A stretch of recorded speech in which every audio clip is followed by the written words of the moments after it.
Hello, everybody. Welcome to the Death by Disney podcast. I'm your host, Adam, and I'm on a mission to watch absolutely every single Disney film that's ever been made. And today, we're in 1954, and we're watching 20,000 Leagues Under the Sea, one of the classic adaptations of Jules Verne's novel.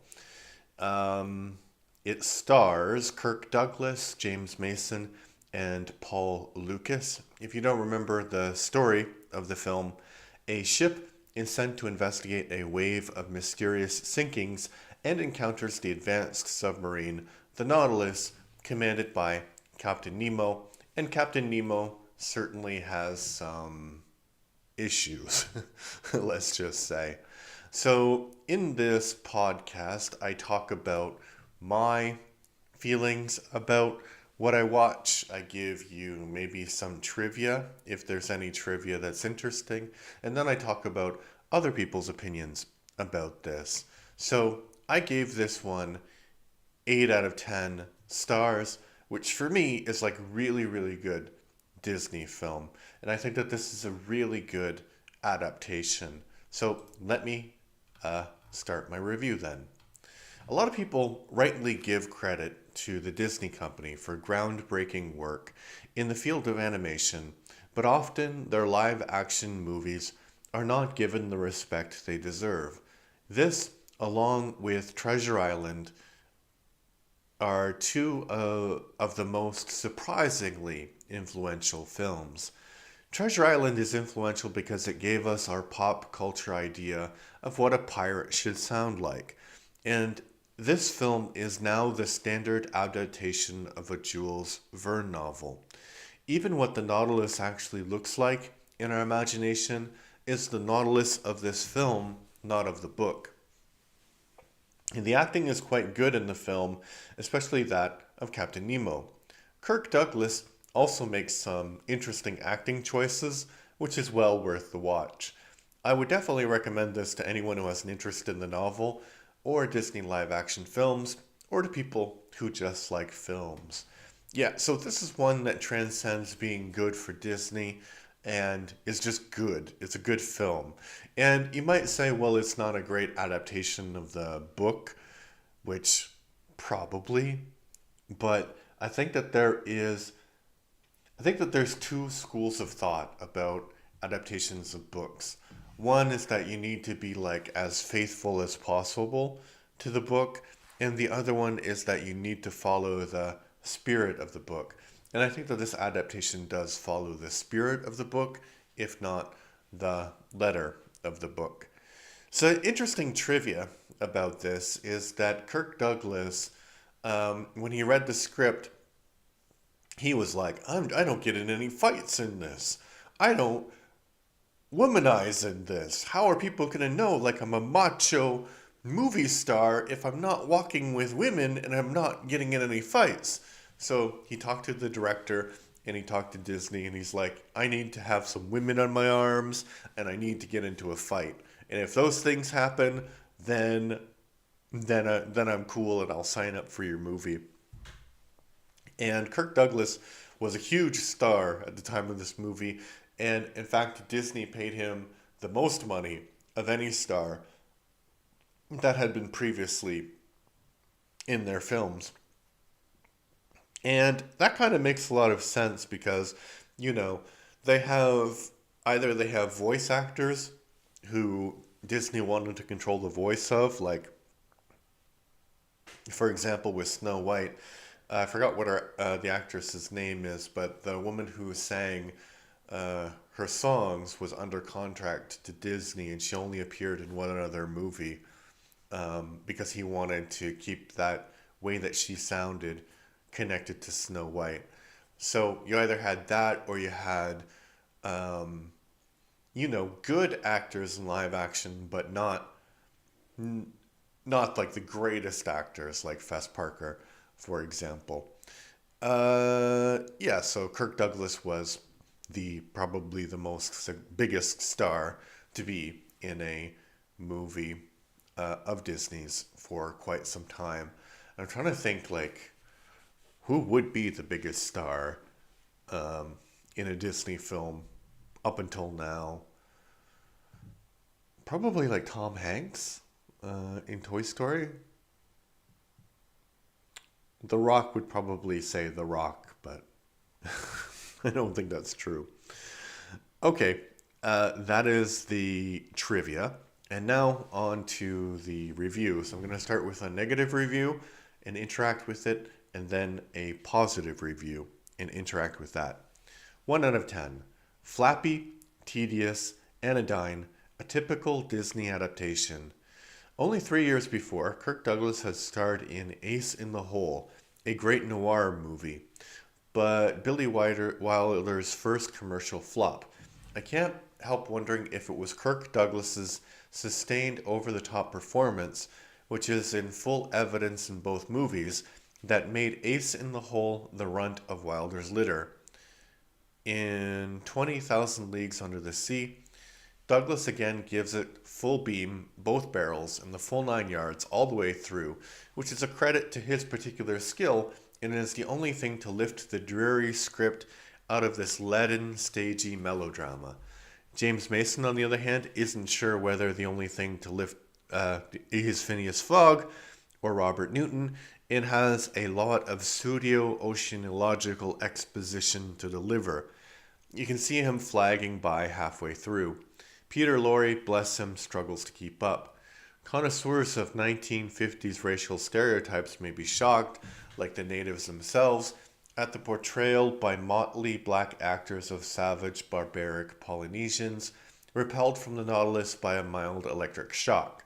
I have no idea whether this was in Verne, but it's a sort of unthinking two-dimensional dramatization that typifies Disney's usual wholesale rape of classic literature for profit, mass entertainment. You may think you're getting your money's worth because it goes on so long without subtlety, depth, or reflection. The bizarre scenario is all Disney requires from Verne. But that's the Disney way. Always was, always will be. Very occasionally, Disney products take off and transcend its banal conception. Here it goes the full 50 fathoms the other way. And I didn't write down who wrote that review, but it's publicly available on IMDb. And while I don't agree with the conclusions, I have to say that it was a really well-written review. Like, oceanological exposition is a great line. And anodyne, like, very good, very erudite review. But, one, the shock that the natives get, is probably not that mild, considering this is technology from the 1900s we're talking about. And two, that seems like a weird thing to criticize Disney for, and when you don't even remember if it's from the book or not. And I also don't know that it's from the book. Probably it is from the book. It probably is like a faithful adaptation of some incident from the book. Not to say that Disney is not problematic. I think we've seen in these episodes that as we go along, we'll find like a lot of racist stuff and abuse of animals and misogynistic stuff. So Disney is not without problems. Disney has a lot to to account for in its behavior. But I think that the racism in a book that was over 100 years old when they adapted it to the film, probably not their fault. And as for the acting, I think Kirk Douglas, as I said, he does make some good choices, but I think the rest is good. And you can see how influential it was when Star Trek would debut, like the next decade, because you have this story about Khan, from Wrath of Khan later, but that came in the original series. And Khan is basically Nemo, right? He's basically a guy who's gone power mad and he's trying to control things and create this new society, and he's at war with the old society. So that idea, and you might say, well, it's from Jules Verne. Of course it's from Jules Verne, but probably the writers, they saw this movie and they were like, oh, yeah, okay. So, as I said, it's hugely influential. So I don't agree with the review, but I do appreciate the way that it was written. Okay, and now the next one. 10 out of 10. That's Disney at its best. No matter how old this movie is, it's still one of the best movies Disney has made. No CGI here, just good old-fashioned effects, and they work perfectly. The cast is also something to look up to. Many movies these days may take an example of this film, and many have probably done this, but not many have succeeded. They don't make them like this anymore. And that's from 2018. Yeah, I'm not sure I've said this recently on this podcast, but I really don't like this. Oh, they don't make movies like that anymore. Of course they don't make movies like that anymore.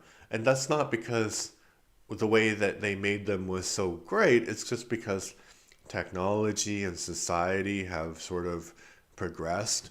And I think, like, yes, the effects do look good for the 1950s. And it is an entertaining film. And the problem, I think, with CGI is not that CGI exists. The problem is that it's not always good CGI, because people can make it more and more cheaply, and because you can make something cheaply, it's not going to look good.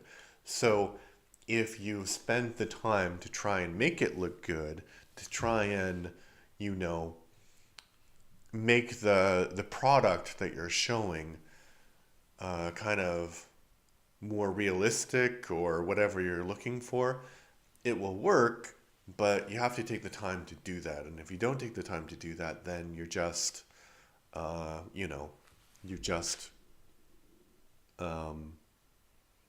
making bad CGI. But the fact that it's CGI doesn't mean anything. You can have crappy practical effects and great practical effects. And the same thing with CGI. You can have great CGI or horrible CGI. And then, but the thing with CGI is also, you can have great CGI of your era, like, for example, Toy Story, but then you go back and you look at it and you're like, it doesn't look that good actually. And you look, just look at the difference between Toy Story 1 and Toy Story 4. It's like night and day. So CGI can be out of date very, very quickly. But another thing also, I don't know, and I think it's maybe because of the money and the time that they invest in it, but there is CGI in Jurassic Park, right? And it still looks great.